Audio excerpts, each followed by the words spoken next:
Assalamualaikum warahmatullahi wabarakatuh. Sampurasun. Barangkali anu ku abah dipihormat, alhamdulillah biasa tepang deui dina atikan bahasa Sunda. Mudah-mudahan hidup sadayana aya dina kesehatan, kajag-jagan, utamina mah aya dina lindungan Allah Subhanahu wa taala. Mangga urang buka lembaran anu enggal tina bab anu munggaran tina atikan bahasa Sunda kanggo kelas 10. Ngeunaan paguneman.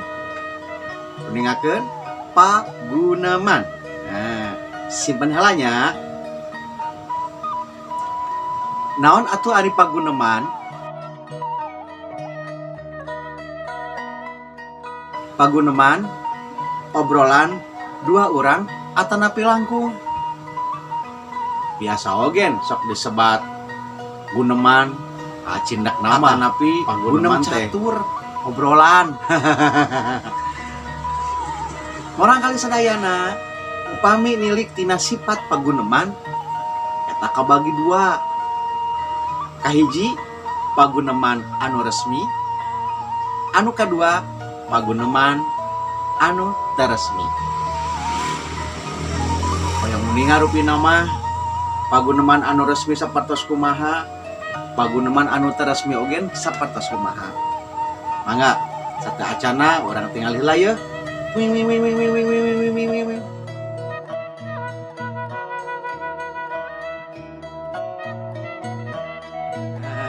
Atas katingali jelas namina paguneman sareng sifatna paguneman aya dua. Nah, urang lajengkeun. Anu kahiji paguneman anu resmi. Paguneman anu resmi biasana sok dianggo dina acara-acara anu tangtos.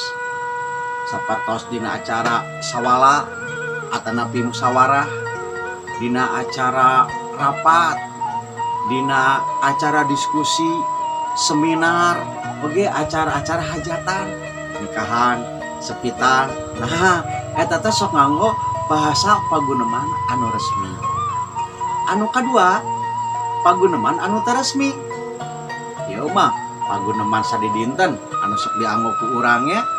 Sapertos urang gunem catur sareng indung bapa, gunem catur jeung balat, jeung sobat, gunem catur jeung babaturan, gunem catur di pos ronda, gunem catur di warung. Tah eta mah kalebetna paguneman anu teresmi.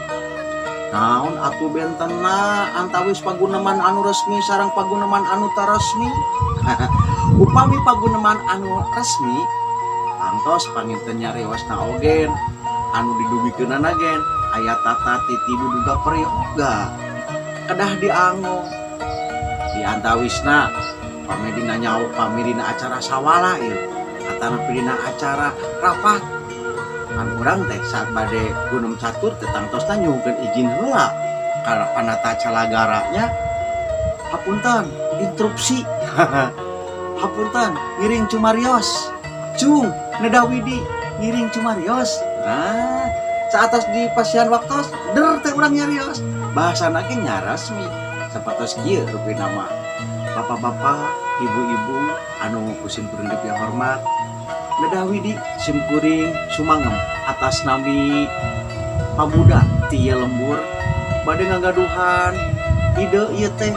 Nah, sapertos kitu rupina mah kirang langkungnya eta anu resmi. Kumaha atuh anu teresmi paguneman teh? Paguneman anu teresmi mah sapertos urang nuju gunem catur sareng ibu bapa.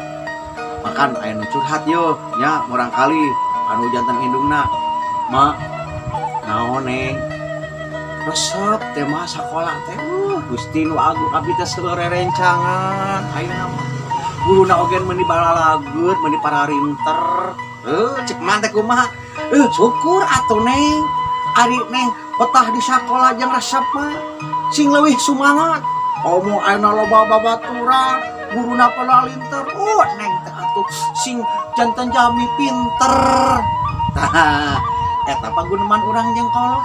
kan biasa terus mi kedah ma anu dipihara mah abi teh betah bisa katahan teh sapertos kitu nya sapertos oge nuju di posrona keur gapleh nya teu kedah resmi atuh panyentan urang teh gunem catur teh kiraku urang bade nyarios kanu garapleh teh nya bapak-bapak akang-akang anu dipihormat anu ayeuna urang teh bade gapleh mangga urang kawitan ieu gapleh kalayan ngaosan bismillah sasarengan mangga anu bagian ngocrok geurang ngocrok heula kan teu sapartos kitu.